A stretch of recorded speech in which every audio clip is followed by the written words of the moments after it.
Kamba nyumize akantu kamu abagoberezi bange ku TikTok, Facebook ne YouTube. Minister wa Ssemateeka ye Norbert Mao. Norbert Mao yagenda n'atta omukago DP n'eyingira obufumbo ne National Resistance Movement. Era endagaano eyo yalimu ebintu bingi omwali ne Norbert Mao okumuwa obwa minister.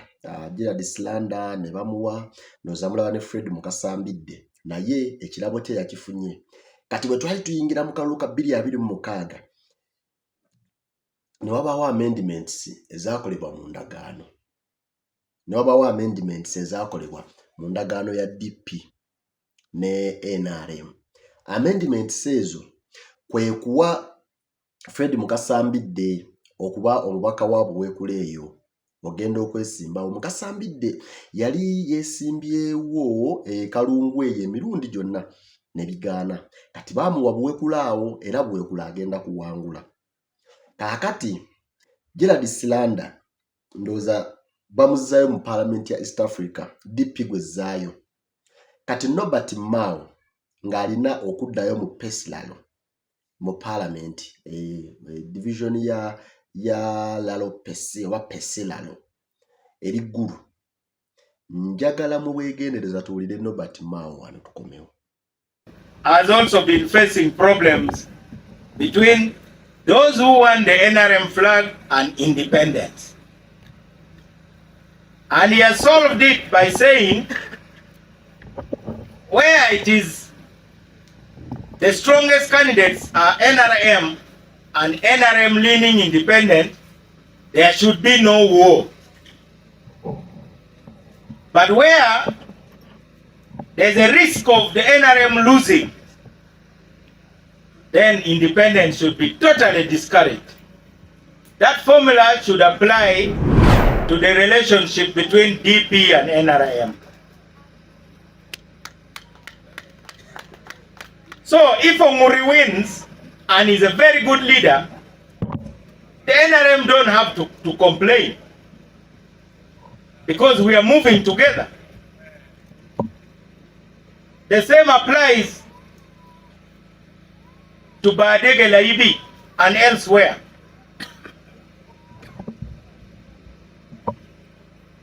The NRM who are supporting me here have forgotten that DP decided to pull me away from contesting for president. That's a big price DP is paying.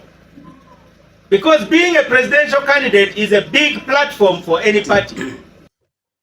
Norbert Mao mu ndagaano gye bamuwerako okuddayo mu Parliament. Norbert Mao ebintu bino yagambye nti ebimu ebyomu ebimu tebirimu. Yagambye nti ye endagaano baamuwa okugenda okwesimba ku bw'MP nga teri muntu yenna alina kumuvuganya wa NRM. Nti okukkiriza okuyingira eyo endagaano esembyeyo, Norbert Mao teyalina muntu wa NRM yenna alina kumwesimbako, ng'alina kuyitawo nga solo candidate mu bya solo candidature. Alina kuyitawo nga ali unopposed, alina kulangirirwa nti no ye mubaka wa Parliament owa Peseraro. Kaakati yeewuunya engeri ate gy'aliiriddwamu olukwe. Jukira eyo Peseraro ndoza wamita father Onen, Charles Onen, waliyo father Charles Onen oba Simon Peter Onen, one of those two names mujja kunzijukizaako, ye mbaka wa Parliament aliyo. Kati naye baamutunda musajja wattu nga tamanyi, nga otalina kuddamu kwesimbawo. Kati mu kutaddamu kwesimbawo nga Norbert Mao alina okujja, era yabadde yeebuuza kuba campaign ze yaziroonchinze yesterday but one, that is Monday. Yes, Monday. No, yaziroonchinze Tuesday eggulo. Kati nga yeebuuza kubanga yabadde amanyi nti tajja kuloonchinga campaign teri kunoonya kalulu. Naye yagenza okulaba nga butuuse kati nga aba NRM mwebali. n'agamba nti waakiri olaba ne Museveni abadde alwana ne ba independence kubanga yali amanyi nti nno bagina omugiramu aba NRM abanajja independence nga the NRM lenient nabo pate neeyogerezeganya nabo nga bwolaba kye bali mu kukola kye babagamba ndoza yali Rose Namayanja yagaa nti ba MPs ba independence naye nga bali NRM lenient bali mu kwogerezeganya nabo bave mu kalulu balekera aba NRM basobole okumegga ebibiina ebirala kati Mao bamuliddemu olukwe NRM gwe yaleeta ekyamulemezzaawo kati Mao ayomba agamba nze nagaana okwesimba kuba president because of that agreement gye twayingiramu ng'egamba nti tontabaala nange nneme kutabaala sigenda kujja kuba MP sigenda kujja kuba president nze kanzije kuba MP nzirire abakyoli bonna n'abalango abampulira nkunge abantu bonna ab'eggulu ne districts eziriraanyeewo bawagire mwami Museveni kuba president nze mpitewo unopposed ku kyobubaka bwa parliament era ndooza akatego ako ke kamu ndooza ke baali baagala n'okuyingizaamu akena nga NRM ekkiriza nti ebibiina by'obufuzi bino ebiri mu bufumbo nayo baleme kusimbawo babaka ba parliament kubanga baleme kusimbawo muntu yenna ku bukulembeze bwa ggwanga baleme kusimbawo muntu ku bukulembeze bwa ggwanga n'okusinga ebitundu gye balina amaanyi